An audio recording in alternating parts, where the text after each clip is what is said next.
हल्दी घाटी का युद्ध मुगल बादशाह अकबर और महाराणा प्रताप के बीच 18 जून 1576 ईस्वी को लड़ा गया था। अकबर और राणा के बीच यह युद्ध महाभारत युद्ध की तरह विनाशकारी सिद्ध हुआ। माना जाता है कि इस युद्ध में ना तो अकबर जीत सका और ना ही राणा हारे। मुगलों के पास सैन्य शक्ति अधिक थी तो राणा प्रताप के पास जुझारू शक्ति की कोई कमी नहीं थी। उन्होंने आखिरी समय तक अकबर से संधि की बात स्वीकार नहीं की और मान सम्मान के साथ जीवन व्यतीत करते हुए लड़ाइयां लड़ते रहे। उदय सिंह वर्ष 1541 ईस्वी में मेवाड़ के राणा हुए थे, जब कुछ ही दिनों बाद अकबर ने मेवाड़ की राजधानी चित्तौड़ पर चढ़ाई कर दी। मुगल सेना ने आक्रमण कर चित्तौड़ को घेर लिया था, लेकिन राणा उदय सिंह ने अकबर अधीनता स्वीकार नहीं की। हजारों मेवाड़ियों की मृत्यु के बाद जब उन्हें लगा कि चित्तौड़गढ़ अब नहीं बचेगा, तब उदय सिंह ने चित्तौड़ को जयमल और पत्ता आदि वीरों के हाथ में छोड़ दिया और स्वयं अरावली के घने जंगलों में चले गए। वहां उन्होंने नदी की बाढ़ रोक उदय सागर नामक सरोवर का निर्माण किया था। वहीं उदय सिंह ने अपनी नई राजधानी उदयपुर बसाई। चित्तौड़ के विध्वंस के 4 वर्ष बाद ही उदय सिंह का देहांत हो गया। उनके बाद महाराणा प्रताप ने भी युद्ध जारी रखा और मुगल अधीनता स्वीकार नहीं की। हल्दी घाटी का युद्ध भारतीय इतिहास में प्रसिद्ध है। इस युद्ध के बाद महाराणा प्रताप की युद्ध नीति छापामार लड़ाई की रही थी। अकबर ने मेवाड़ को पूर्ण रूप से जीतने के लिए 18 जून 1576 ईस्वी में आमेर के राजा मान सिंह एवं आसफ खान के नेतृत्व में मुगल सेना को आक्रमण के लिए भेजा। दोनों सेनाओं के मध्य गोगुड़ा के निकट अरावली पहाड़ी की हल्दी घाटी शाखा के मध्य युद्ध हुआ।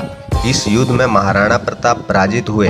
लड़ाई के दौरान अकबर ने कुंभलमेर दुर्ग से महाराणा प्रताप को खदेड़ दिया तथा मेवाड़ पर अनेक आक्रमण करवाए, किंतु राणा प्रताप ने अधीनता स्वीकार नहीं की। युद्ध राणा प्रताप के पक्ष में निर्णायक नहीं हो सका। खुला युद्ध समाप्त हो गया था, किंतु संघर्ष समाप्त नहीं हुआ था। भविष्य में संघर्षों को अंजाम देने के लिए प्रताप एवं उनकी सेना युद्ध स्थल से हटकर पहाड़ी प्रदेश में आ गई थी। मुगलों के पास सैन्य शक्ति अधिक थी तो राणा प्रताप के पास जुझारू शक्ति अधिक थी। हल्दी घाटी के इस प्रवेश द्वार पर अपने चुने हुए सैनिकों के साथ राणा प्रताप शत्रु की प्रतीक्षा करने लगे। दोनों ओर की सेनाओं का सामना होते ही भीषण रूप से युद्ध शुरू हो गया और दोनों तरफ के शूरवीर योद्धा घायल होकर जमीन पर गिरने लगे। राणा प्रताप अपने घोड़े पर सवार होकर द्रुत गति से शत्रु की सेना के भीतर पहुंच गए और राजपूतों के शत्रु मान सिंह को खोजने लगे। वह तो नहीं मिला, परंतु राणा प्रताप उस जगह पहुंच गए जहां पर सलीम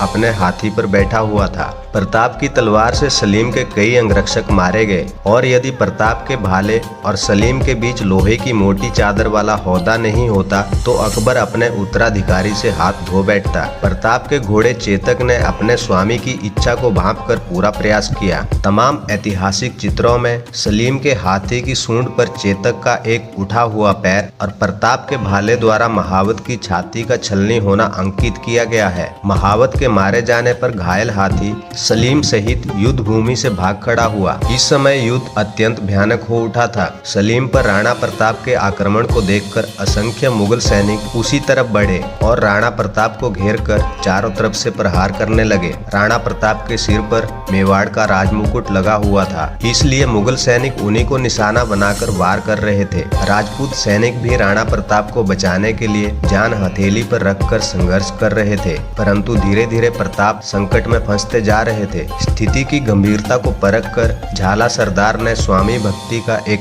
अपूर्व आदर्श प्रस्तुत करते हुए अपने प्राणों का बलिदान कर दिया। झाला सरदार तेजी के साथ आगे बढ़े और प्रताप के सिर से मुकुट उतारकर अपने सिर पर रख लिया और तेजी के साथ कुछ दूरी पर जाकर घमासान युद्ध करने लगे। मुगल सैनिक उन्हें ही राणा प्रताप समझकर उन पर टूट पड़े और राणा प्रताप को युद्ध भूमि से दूर निकल जाने का अवसर मिल गया। उनका सारा शरीर अनगिनत घावों से लहूलुहान हो चुका था। युद्ध भूमि से जाते जाते राणा प्रताप ने झाला सरदार को मरते हुए देखा। राजपूतों ने बहादुरी के साथ मुगलों का मुकाबला किया, परंतु मैदानी तोपों तथा बंदूकधारियों से सुसज्जित शत्रु की विशाल सेना के सामने समूचा पराक्रम निसफल रहा। युद्ध भूमि पर उपस्थित 22,000 राजपूत सैनिकों में से केवल 8,000 जीवित सैनिक युद्ध भूमि से किसी प्रकार बचकर निकल पाए। तो ये थी महाराणा प्रताप और हल्दी घाटी युद्ध के बारे में कुछ जानकारी। दोस्तों, वीडियो अच्छा लगा हो तो वीडियो को लाइक करें और चैनल को सब्सक्राइब करें। मिलते हैं अगले वीडियो में एक नई जानकारी के साथ।